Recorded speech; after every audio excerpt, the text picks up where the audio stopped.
Let's start with the prayers. Om Sada Shiva Samaram Shankaracharya Asmadacharya Vande Guru Parampara Saraswati Namastutyam Varadevi Kamarupini Vidyam Karishami Bhavatu me sada Om Sahana Bhavatu Sahanau Bhunaktu Viriyam Karavavahai Vishavahai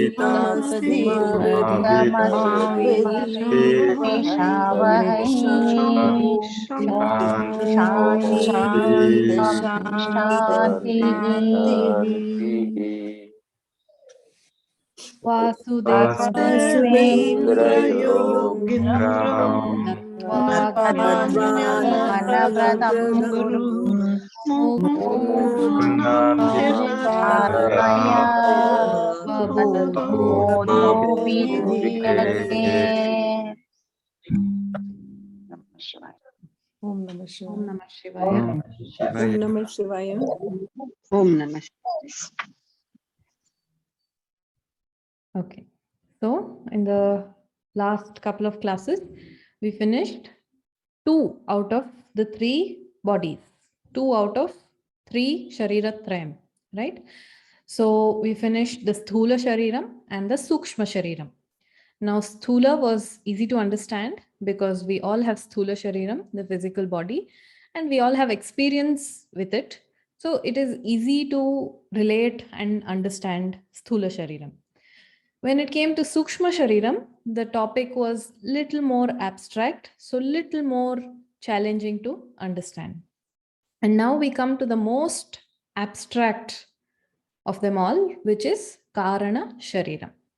This is the most intangible, most tricky one that people usually struggle with. Okay, so this will take little effort to understand because it is the most abstract of them. So now we can read this first. Karana Shariram Kim. Karana Shariram Kim. Anirvacyanadya Vidyarupam. Anirvacyanadya Vidyarupam. Shariradvayasya Karanamatram. Sharirvayasya Karanamatram. Tatsvarupajnanam. Tatsvarupajnanam. Nirvikalpakarupam.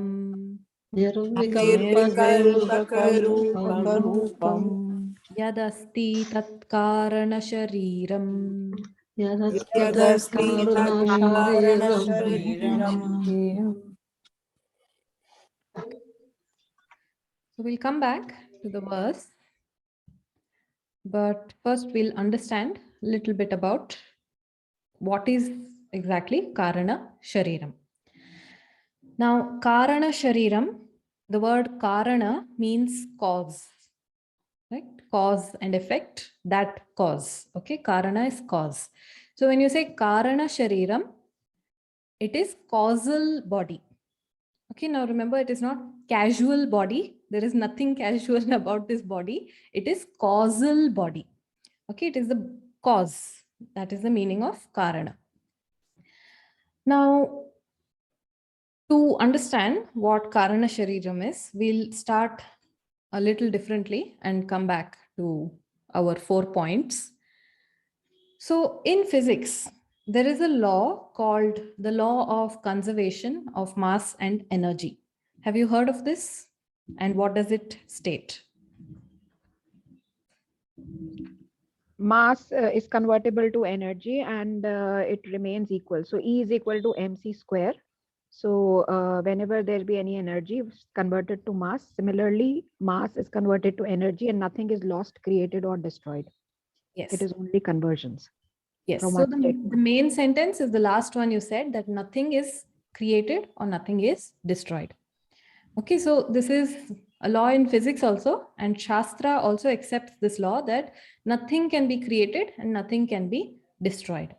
So, what we call creation and destruction is nothing but a transformation, right? So, you just take some example and you think about it.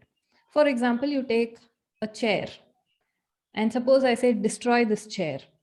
So, one method would be break the chair. But when you break the chair, what happens? It has just lost its shape, right? The wood pieces are still there and it has just lost its shape. Now, suppose you take those wood pieces and you burn it. Now, what has happened?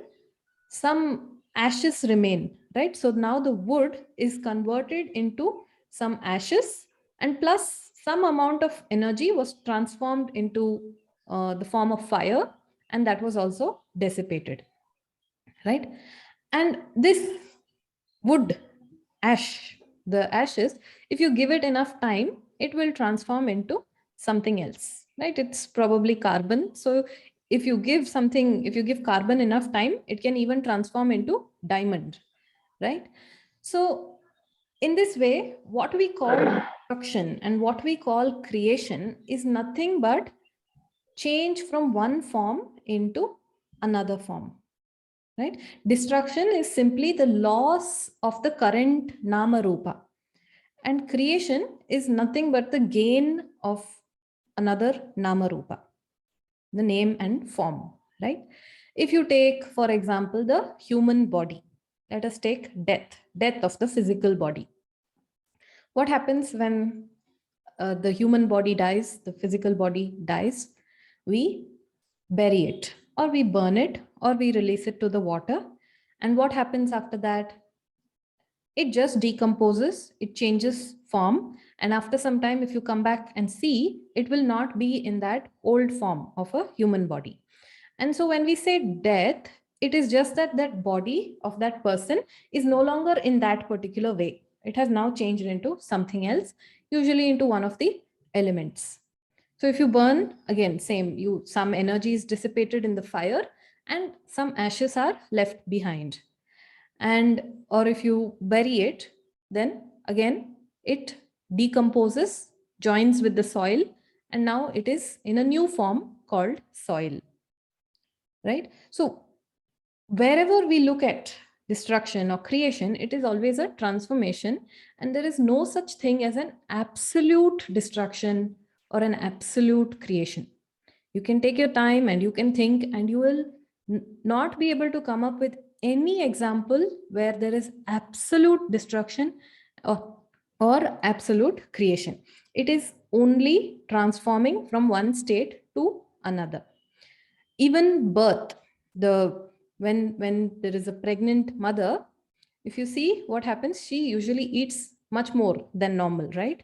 So this is because the food, the excess food, is now being converted into the body of the baby.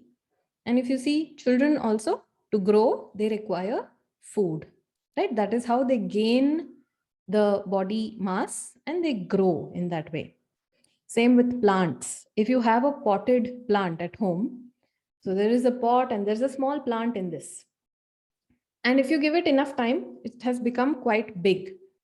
And you have to wonder, where did this extra mass come from, right? You just gave it a little bit of water, it just took a little bit of sunlight, and it has grown in mass, right? But where did the extra mass come from? Did it just magically appear? No, it has come from the water, from the soil, and from the sunlight. So even birth, even creation, what we call, it is just a rearrangement of some existing things, a transformation, and now we give it a new name because it is in a new form. So a new Nama Rupa has been gained, and destruction is just the loss of the current Nama Rupa. So no absolute destruction, no absolute creation. In fact, there is a joke about this that some of you may have heard already about the scientists and God. So there are a bunch of scientists and they figure out a way to make a human baby out of nothing. And so they go to God and they tell him, God, we have made a baby out of nothing. And God is very impressed and he says, oh, out of a baby out of nothing. Okay, let us go see. And so they go to the laboratory and the scientists take some soil, some mud, and they do some science on it. And then there is a human baby. And they show it to God. And God says, okay, that's all very nice, but next time get your own soil. So the joke is that actually they did not do it out of nothing, right? They have still used the soil to make that baby. And so God is not impressed, right? If truly they had made it out of nothing, then there was something impressive there.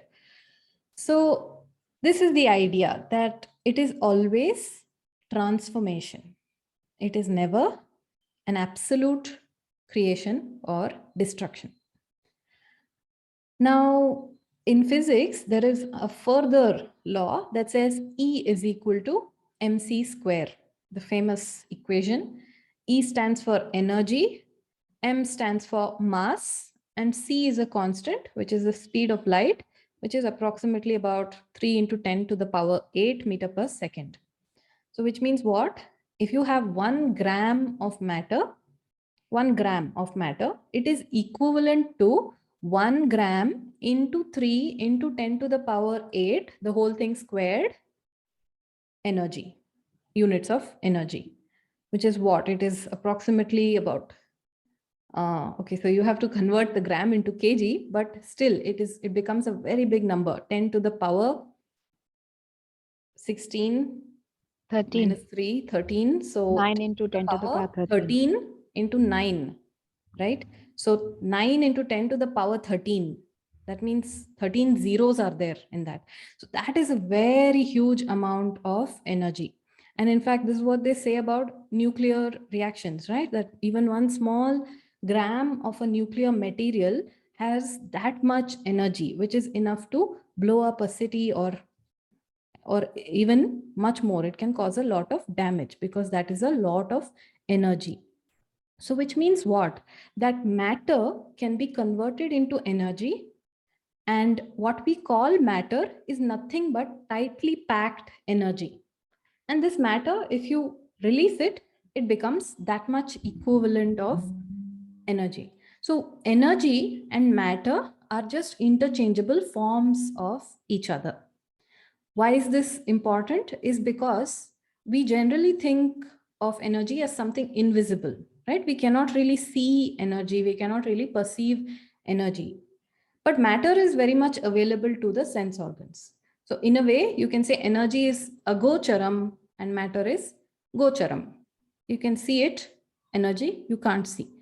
So when some matter gets converted to energy, it is not a destruction. It is just a conversion from a tangible or a visible entity into something that we cannot perceive.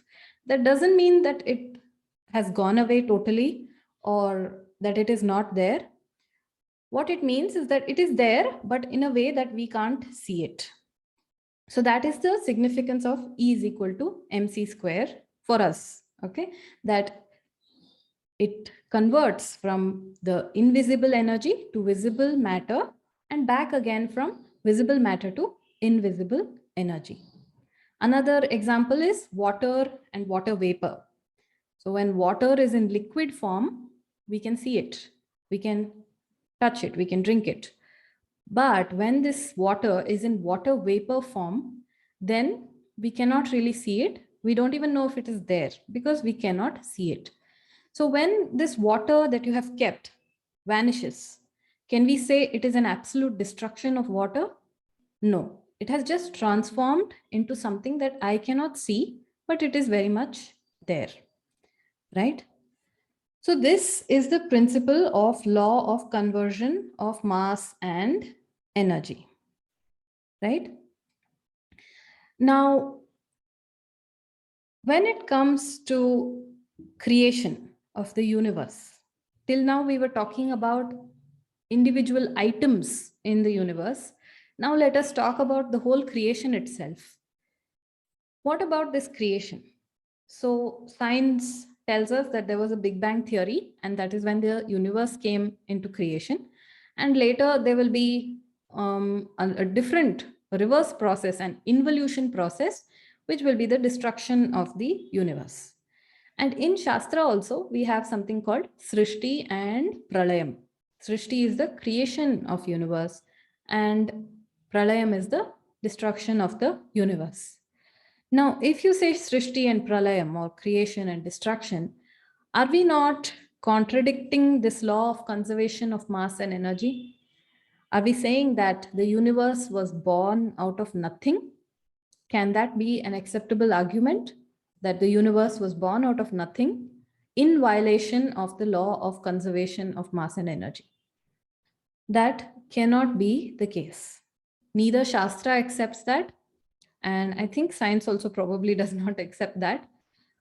In Shastra, what we call Srishti and Pralayam is not an absolute creation or destruction of the universe. It is a transformation. So just like how visible matter became invisible energy, when it comes to Srishti and Pralayam, this visible manifest universe transforms into an invisible, unmanifest universe. So in other words, the universe exists all the time. There is never a time when the universe does not exist. It only transforms from manifest to unmanifest, and after some time back into manifest. So it is a cyclical thing. It goes on transforming, manifest, unmanifest, manifest, unmanifest, and so on. So it is a cyclical thing. There is never a time when the universe does not exist. It is always there, either in manifest or unmanifest. In Sanskrit, there is a word for this manifest. It means it is vyaktam. And for unmanifest, we say avyaktam. Okay? Vyaktam and avyaktam. The manifest and unmanifest. So manifest simply means that which you can perceive with your senses. Unmanifest means which cannot really be perceived. So now,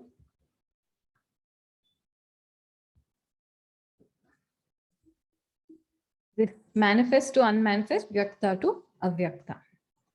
This avyakta state, we call this as a potential state, right? Because it has the potential to become the manifest vyakta state that we are able to see, that we are able to perceive. So it is like a seed. It is the potential for the whole creation, for the whole world. And this unmanifest avyakta state is the Karana Sharira. Now, Karana Shariram, the function. So if you remember, we were discussing the 4 points, the 4 aspects, the condition, cause, function, and nature. Here we are starting with function.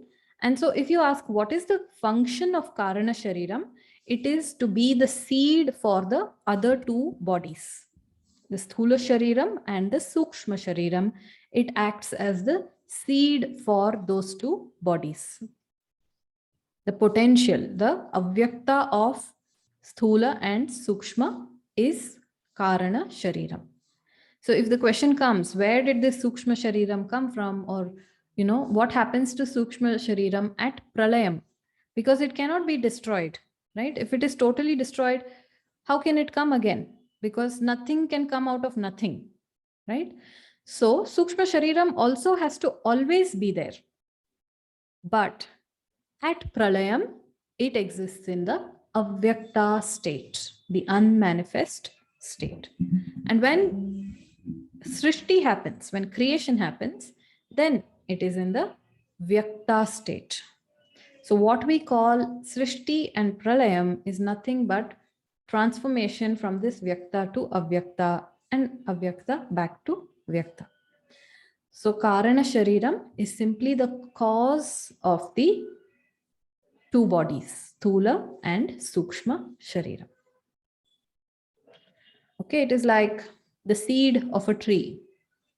If that is the famous Shastra example, the seed of a tree.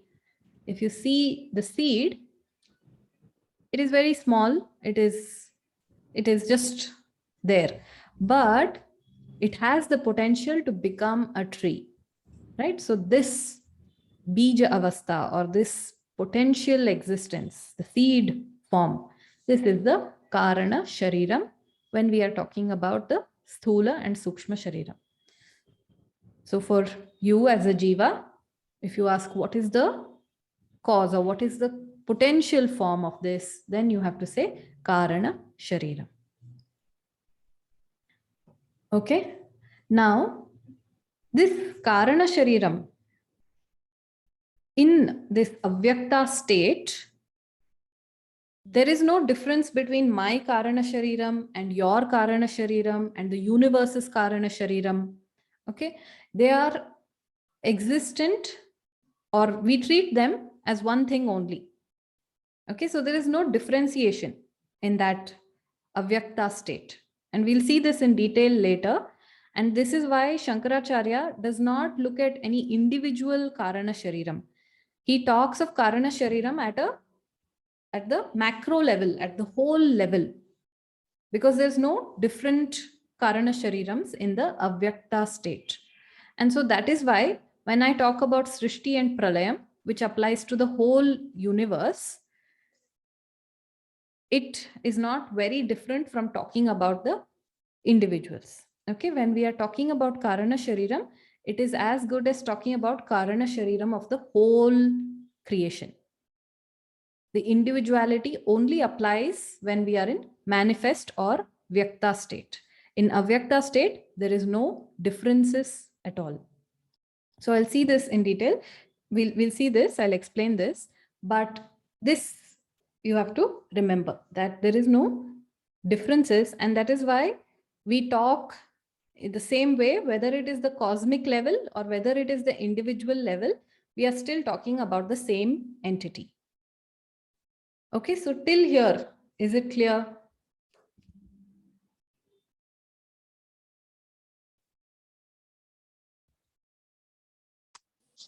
Yes, ma'am.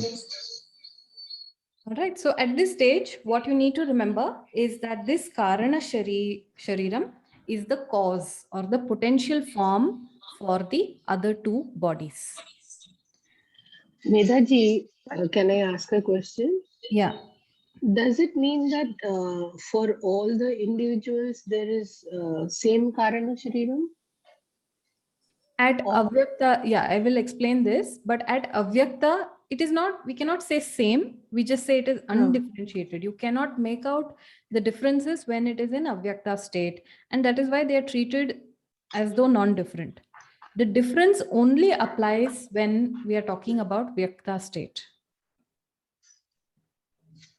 So we'll see this in a moment. So essentially what you're trying to say, in the jiva, it is the quality of the seed which will manifest as that particular jiva, which is a part of the Karan Sharir. So the seed is there, but what kind of seed will sprout is also part of the Karan Sharir. What I mean to say is that every individual is different. So the vasanas are there, the impressions are there. So the seed is there, the Karan Sharir, you said, that is the potential. But what potential will come into that particular jiva, the manifestation of that particular jiva will depend on the quality of the seed which is there, which is the gunas which are going to be present over there, or the impressions or the vasanas. It depends on the karma. Yeah. Okay. So it depends on the prarabdha karma, not on the vasanas. The vasanas will be many, but which vasanas manifest depends on karma. Right. Okay, and so we cannot say that the jiva is a part of karana shariram. It's like saying the tree is a part of the seed. Can you ever make a statement that the tree is part of the seed? In abstract form, yes, because the tree will come from the seed. But is it a part? If it is a part, then you should be able to extract that part and say this much is tree and everything else is seed. Can you make that statement? No. Yes. No. Yeah. So it is an invalid statement to say Jiva or Sukshma Shariram is part of Karana Shariram. It does not work that way. It is as good as saying tree is part of the seed. You can say seed is cause of the tree. Yeah. The seed differentiates into the tree. Yes. You can say that, but you cannot say it is part. Right. If you say part, that means there is a part which is also, whenever you say there is a part, there is another part which is not, right? And that Right. doesn't make sense. That doesn't apply. Right. So in short, Megha ji, we Yeah. cannot create anything. Means Karana Shariram is only thing that is God given, and we cannot create anything. This is the main thing that God has created, a part of the God. Art of God. Who is God first? Again, मतलब like universe. ये मतलब हम लोग कुछ भी नहीं बना सकते हैं. Not even a single thing. This is all part of, what do you call, God only. I mean, like, It is part of creation, yes. But when you use the word God, I want you to be very clear what is God. It's not an invalid statement. It's not a wrong thing you are saying. But what do you mean by God? And so that is why every word you use yeah. has to be with 100% clarity and knowing in what way you are using that word. So when you say God, Again, it's a, yeah, Brahman. Like everything is Brahman, connected with that only. The But whole I am universe, Brahman. each and everything. I am Brahman. So that even Karanam, the beej is also, even a small grain, like bilkul, mine, like you that. can say that Karanam is Brahman, but you cannot say Brahman is Karanam. Okay? Karanam is Brahman, agreed. Brahman is not Karanam. Okay, so when we get to those differences, you will see why that is. And also when it comes to Brahman, again, no part. When we say Karanam is part of Brahman, that is also not a correct statement to make. Because the moment you say part, you have divided Brahman, and Brahman is no longer limitless. Whenever we say part. So this is the tricky part of Vedanta, understanding the relationship of all these things. Okay, so I Can think you just tell me, how do you describe God? Like when we say about these words, like they are, how do you describe as God? see, God, it depends on the context. In Sanskrit, the word would be Bhagwan or Ishvara. When we say Ishvara or Bhagavan, it is generally referring to Saguna Ishvara or Saguna Brahman. And when we talk about Brahman, we are referring to Nirguna. So you have to be very clear. Am I talking about Nirguna status right now, or am I talking about Saguna status right now? When we say Saguna, it refers to the whole creation, the whole Ishvara. Okay, Ishvara is nothing but the whole creation. And there is a definition for Ishvara, which you all should remember, which is Maya Saita Brahman. Maya plus Brahman is Saguna Ishvara. But if we are not talking about Maya, then we are talking about Nirguna Brahman, and that has a different context. That will come in a different way. And that is why you will find opposite statements in Shastra where both of them are true. They will say God is everything. At the same time, they will say God is none of this. When you say God is everything, you are talking about Saguna Ishvara. When you say God is none of this, you are talking about Nirguna Brahman. So you have to be very clear with context. Otherwise, the sentence won't make sense. And that is why in Shastra, when you come across these kind of opposite meaning sentences, both of them can be true depending on the context. And that is why interpretation really matters. That is why Acharya is needed.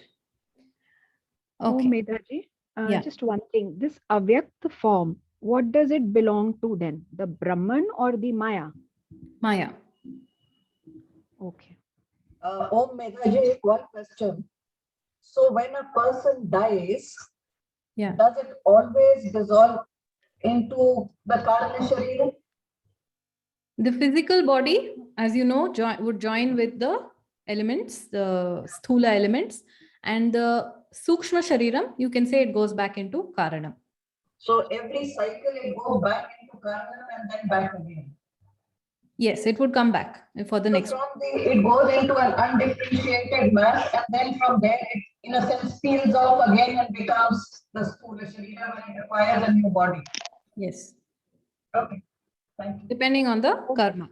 On the, Medaji, just one question. When we say that we have to get rid of the cycle of the birth and death of samsara, so then this statement, because there'll be a constant creation and dissolution, so how is that statement relevant? I mean, the birth and death will keep on happening, right, at some point of time.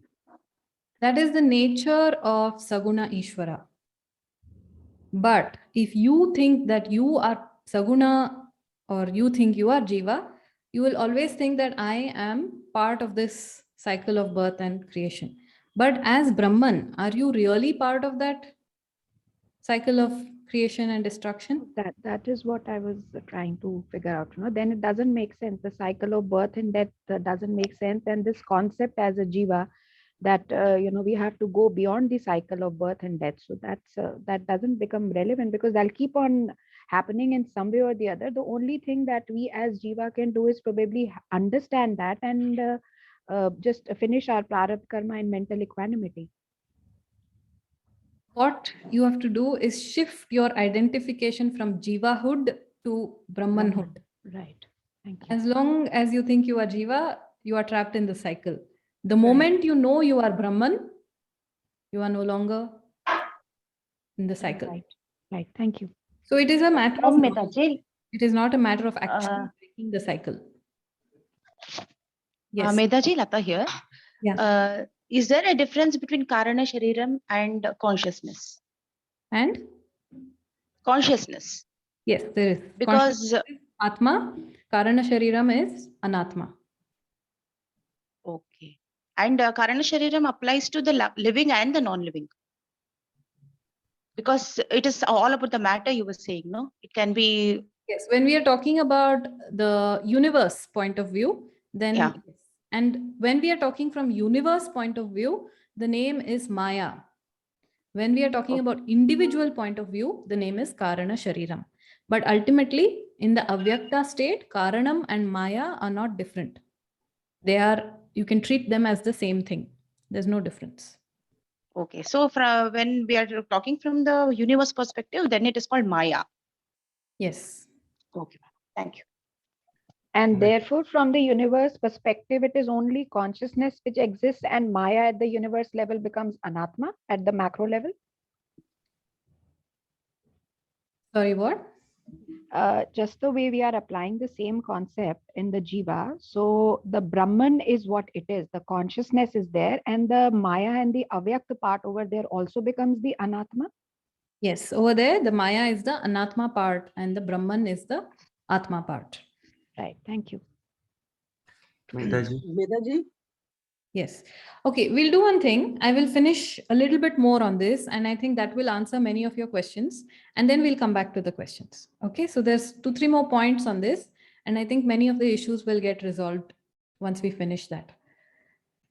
Okay, so this is function. The function is, it is the seed or the potential form of the other two bodies.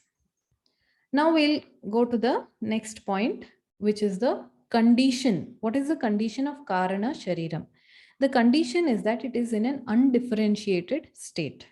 So the Sanskrit word for this is Nirvikalpaka. Now, what do you mean by undifferentiated state? You take the seed of a tree. When you look at the seed of the tree, is there the tree existing inside that seed? Do you see a tiny tree inside, or do you see the leaves of the tree? Do you see any kind of differentiation? This is a branch, this is a flower, this is a leaf. No, it is just a tiny mass and everything looks the same, but it has the potential to differentiate and to become a tree. And when it is a tree, then it is properly differentiated and you can make out that this is a flower, this is a leaf, this is the branch. You can make out the different parts. But in the seed form, all of these things are there, but in undifferentiated state. This is called as nirvikalpaka. So in avyakta avastha, in this karana shariram, everything is undifferentiated. So if you ask, where is the mind? Where is my mind in this karanam? Where is my hand in this karanam? Where is my this in this? You cannot make out. You cannot tell the differences because it is undifferentiated. And not only my own parts I can differentiate, but also the different karanams of different people, that also cannot be differentiated. The different karanams of different jivas in this avyakta state, you cannot differentiate. They are also nirvikalpa. So the whole creation exists in this undifferentiated state. And if you ask, where is that? What is that? Show me this. It is not possible. It is like asking, in this seed, show me the flower, show me the fruit. It is not possible, right? So this is the condition that it is nirvikalpa, nirvikalpaka. So we cannot distinguish or differentiate the different parts. We cannot make out any kind of information from this. It is kind of unrecognizable. Okay, so this is the condition of karana sharira. Then the third point is, what is the nature? And here it says nature is the state of total ignorance. Now, when everything is undifferentiated, how can there be knowledge?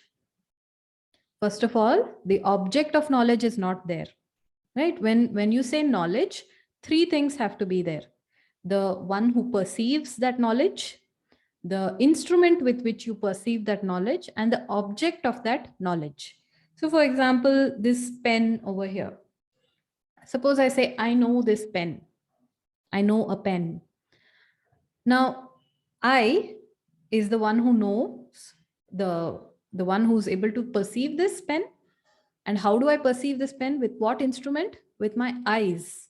So eyes is the pramanam, the means of getting the knowledge. And what is the object of the knowledge? The pen is the object of knowledge.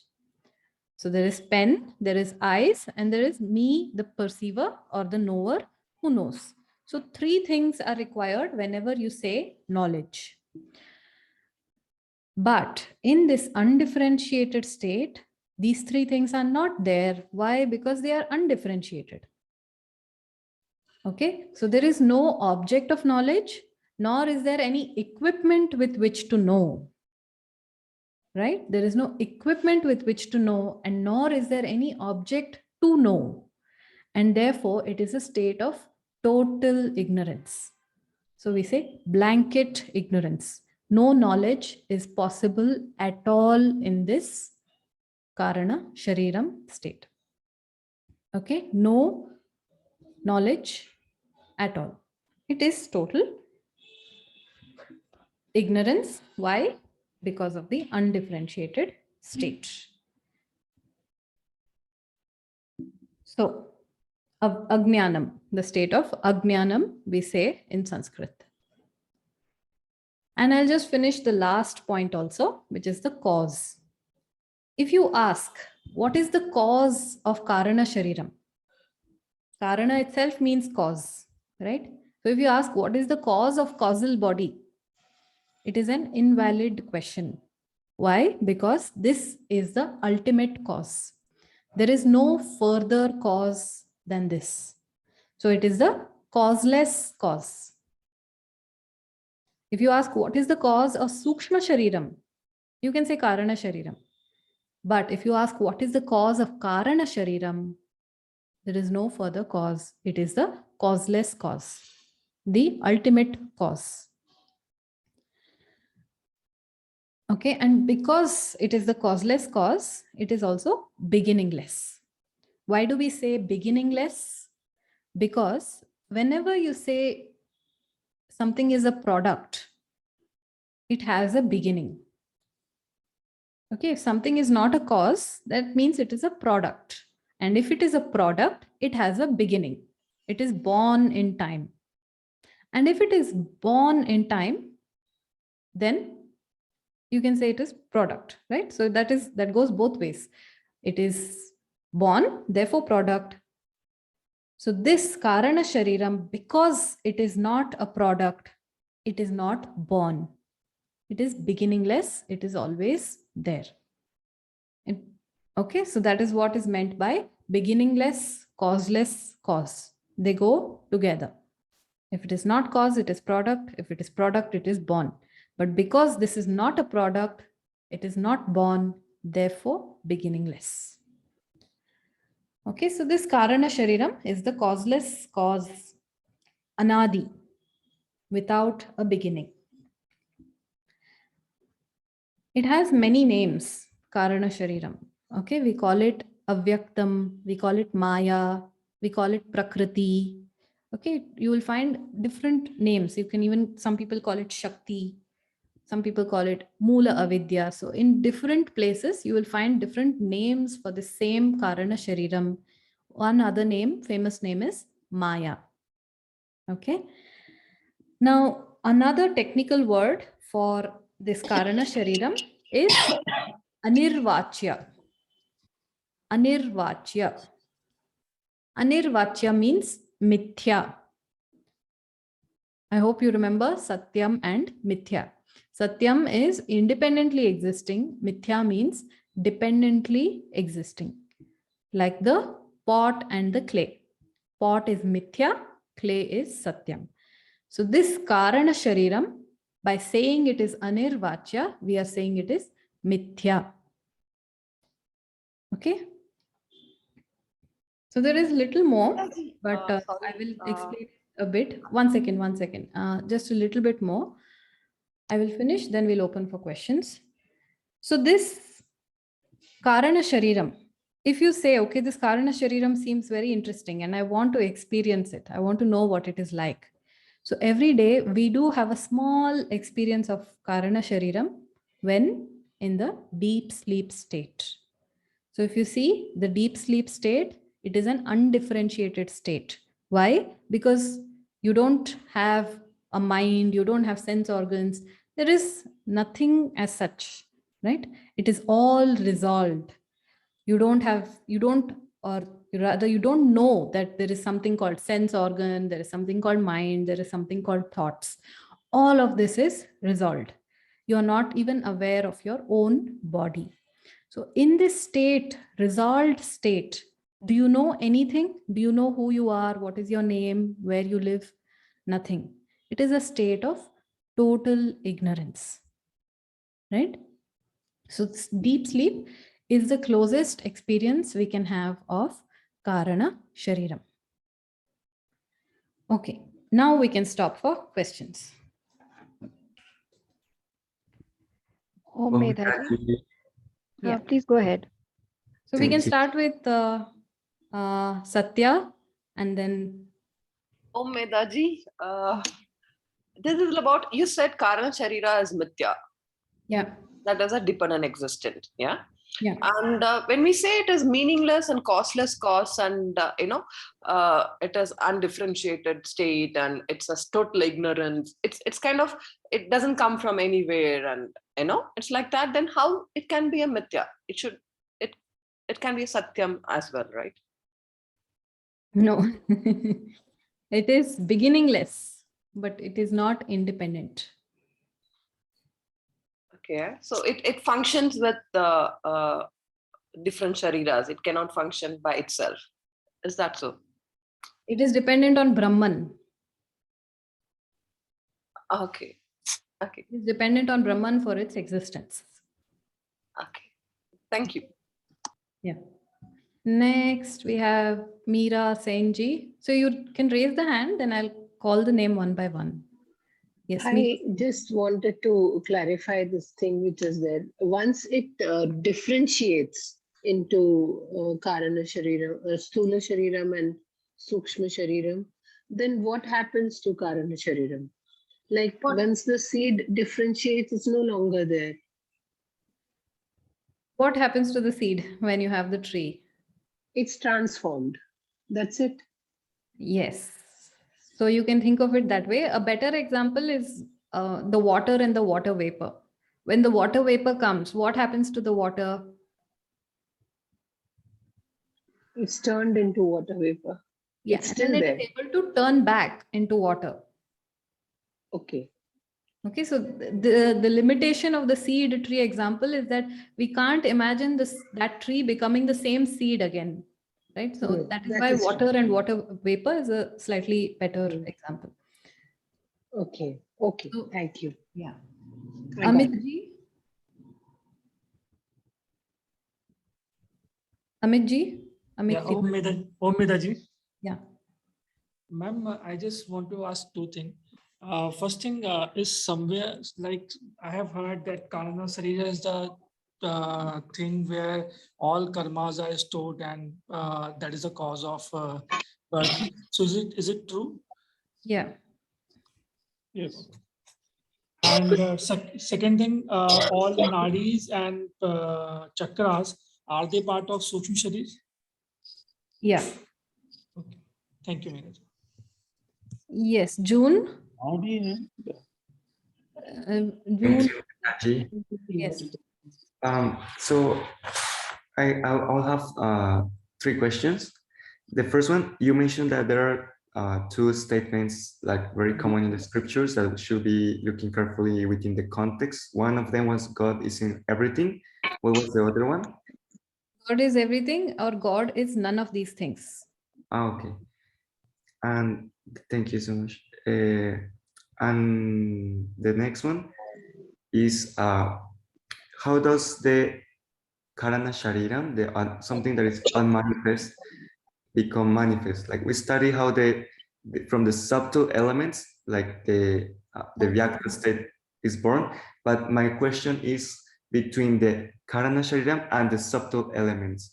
And like everything starts with ether and then starts being more gross. So how from the manifested, the first subtle manifested elements start appearing? Is there any process explanation in the scriptures?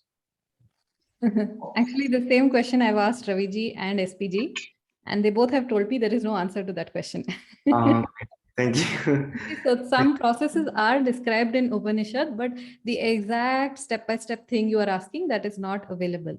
So you will get vague statements like Brahman had a sankalpa, or a desire, and then the world was born. So those kind of statements, which you have to interpret correctly. You cannot take it literally because Brahman cannot think, right? Yeah. So it's just a way of saying, but exact step-by-step thing, it is not available. And if scripture doesn't tell us, there is no way. That is where the last point is, right? You don't go beyond that. I'm sorry. Yeah. Okay, you had one more question, June? Yeah. So we were saying that in the Karanam Shariram is the storage of karmas. Yes. So if everything is completely unmanifested and even the jiva, there are different jivas, and then when the Stula Shariram pass away, all the jivas goes back to the same unmanifested state that is the same for everything. There is no differentiation. So how is, if in something that has no differentiation, it's just one thing for everything, how each jiva's karmas can still be different from each other's? Like my karmas doesn't combine with your karmas. How is this possible? Okay. Have you ever seen two leaves of a tree? Have you seen the design on? It's the same tree, two leaves from the same tree. Have you ever seen the design on them? Yes. Are they same, identical, or are they different? No, totally different. Yeah. And how are they stored that way in the seed? Okay, I get the point. Yeah, Okay. thank you. Yeah. So there's no answer, but you can understand with the example. That's all. Yeah. Yeah. Thank you. Ranganji? Okay, sorry. Medaji, namaste. Yeah. The relationship between Brahman and Karana Sarira, is it like light and shadow, like yin and yang, the Far Eastern philosophy, or Karana Sarira is like a mirror creating a virtual reality program called Jagat Mithya, like that? The relationship is like pot and clay. Okay. No, No, that is okay. No, no, but it, what I mean, only in that is order the to get only shape example. and form, if everything is bright, nothing can be seen. So you need something to create a shadow effect. So that is what probably the Karana Sariram is It is doing not with yin and Brahman. yang. Whenever you talk about opposites, they are always of the same order of reality. But here we are talking about two different orders of reality. And so opposites, the concept of opposites does not apply. They're two totally different orders of reality. It's like the relationship between the dream state and you. So you in the dream versus No, you no, in the I'm not saying that Yin is Brahman and Yang is Karana Sarira. The Brahman, formless, waterless, colorless, becomes two differentiated like Yin and Yang in Karana Sharira, like a holoscopic virtual reality program, like a mirror, it projects the world out there. The best example I can give you is the dream and waking state. So you in the dream versus you in the waking state. What is the relationship? Yeah, it is the That you same. think more Impermeate. on. That is what you have to do more mananam on. Does the dream you really exist? No, no, nothing exists. There are two different orders of reality. What happens in the dream applies only to the dream, not to the waking state. That is why they are called two different orders of reality. Now, beyond this waking state, there is a third order of reality, which is Brahman, and that is the relationship. And so, another example is the pot and clay. Relationship between Brahman and Karanam is like the relationship between the clay and the pot. You can say clay, you can say pot is clay, but you cannot say clay is pot. That is the relationship. Okay, thank you.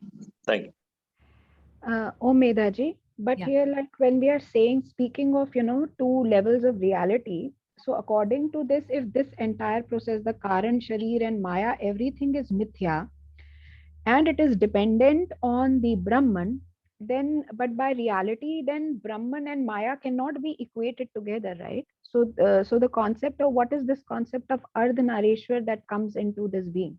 So Maya along Prakriti in the Purush, I mean, how does that work? That This is is all just a mithya, then symbolic representation, and you are supposed to take it symbolically only. But in the ultimate analysis, there is no such thing called Maya also. That will come much later. I don't want to confuse you, so I'm not going to tell that. But in the ultimate resolution, there is nothing called Maya also. But right now, we need to use some stepping stones to get there, right?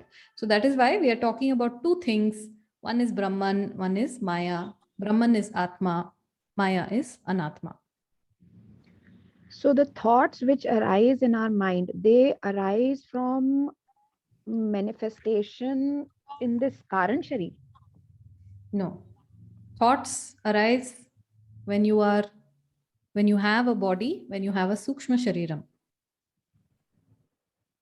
May I But ask the a question? creation at the macrocosm, yes, please. At the macro, what? Macrocosm level, like the whole creation, the same thing that June was asking, and you said, the desire and the sankal, then that doesn't get, answered. That is a symbolic statement. Again, you're not supposed to take that literally. I just gave that as an example, but it is not a literal statement. Okay. Brahman cannot. May I ask a question? Yes. 1 minute. Rinku, are you done? Yes, I'm done with the question. Not clear actually yet, but maybe over a period of It time. takes we can time get because Karana Shariram is one of those abstract topics. It takes some time to understand. So don't worry. that. Right. Thank you. Yes. Yeah, I am a science student. May I think in this fashion that I have to write a software program. Now I start writing, then I load it into the chip, which is a hardware. So my thinking is the Karan. My preparing the software is the Sukshma. And when I load it in the chip, it becomes a stool. Okay. I think first, I think first, which is avyakt, which cannot be seen. Then I prepare the software. This is a sukshma. Then I load it in the chip. It becomes a stool. Yes, you could work with that, but yes, of course, with the limitation that all examples would have. So it is a cause. Medhaji. Karan No, Sharir. but Karan Sharir is avyakt and it cannot be seen. It is a gochar. With that, Yes, I to an write extent, the software. example would work. It becomes a No. sukshma.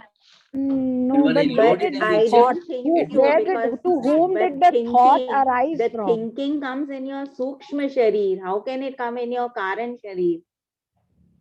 Also, Karana Sharir is the state of ignorance. You can't be thinking in ignorance, sir. Exactly. He's giving a different context. He's trying to relate the three things. Suppose It's we say example. software is sukshma and hardware is sthula. Then what is the cause of that software? The person's thought who created that software. So in that context, yes, it can be that the thought is the karanam, which is, separate or beyond these two things. So to an extent, the example works, but in a lot of ways it can be confusing also. But remember that thought is still not Brahman. So this karanam is still different from. It's an example. Yes, to an Yeah, but extent, thought- yes, it works. The example. Thought would still be mithya, right? So there's no concept of thought because, like you mentioned, the Brahman is thoughtless. So, but then something here is brought not- it on. Yeah, but here thought is not Brahman. We are talking about thought as karanam. So this is inert. This entire thing is inert. Which thing? Karanam is definitely inert. Okay, so leave the Avyaktam, example Maya, aside. everything You're is jada. Yes, Maya Karanam is definitely Jada, inert, So how does it get activated then? because of the presence of Brahman. Brahman lends consciousness. Of course, Okay. that is also not a very correct statement, because when you say lend is a verb.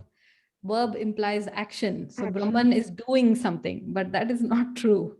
Okay, so it is just a way of saying. All of these things, we are limited because they are only the way of saying certain things. But, the meaning is you have to take it correctly. Medhaji, Yeah. you said it's Sat Swarup Ajnanam. Yeah. So can you please explain that, because I'm unable to understand how can Ajnanam be Sat Swarup? Ajnanam cannot be Satswarupa. It is Ajnanam of Satswarupa. Okay. Ajnanam So that of means the real it's nature. Ajnanam of or knowledge of our real nature. Yes. Okay. Thank you. Ignorance of your real nature.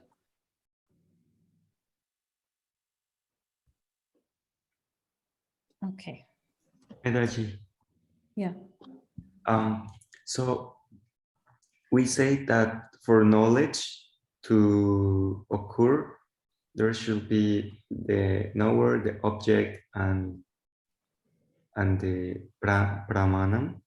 But so this is the limited knowledge, because when we say Brahman is Satchitananda, is existence, absolute knowledge, absolute, all these things. This knowledge that is used to describe Brahman is another level knowledge. It's not the knowledge that depends on the seer, Pramanam, and object. Yes. When you talk about this order of reality, the Vyavaharika order of reality, then the word knowledge applies. Whenever we say knowledge, it is always duality. And when we are talking about duality, it is always within the Vyavaharika or the Mithya order of reality. When you talk about Brahman, there is no knowledge also, there is no ignorance also. It is just consciousness. Okay. Thank you.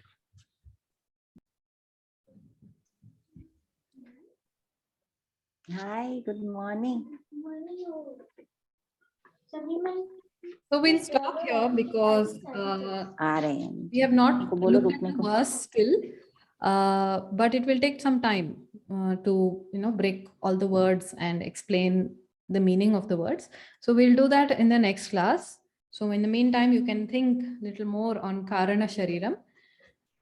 It is a little abstract topic. It takes time to understand. In fact, it may take many months or even years to understand what is Karana Shariram, what is Maya. So don't worry if you didn't get it. Just spend some time thinking, and if still you don't get it, it will come in time. Okay? So we'll stop now. Om Purnamada Purnamidam Purnat Purnamudachyate Purnamada Purnamadaya Purnamevavashishyate. Om Shanti Shanti Shanti. Harihi Om. Shri Gurubhyo Namaha. Harihi Om. Om Namah Shivaya. Thank you, Om Mehta. Namah Shivaya. Om Namah Shivaya. Thank you, Mehtaji. Thank you, Om Mehta. Namah Shivaya. Thank you, Thank Medaji. you, Medaji. Thank you. Let's see some of my clothes if you don't mind.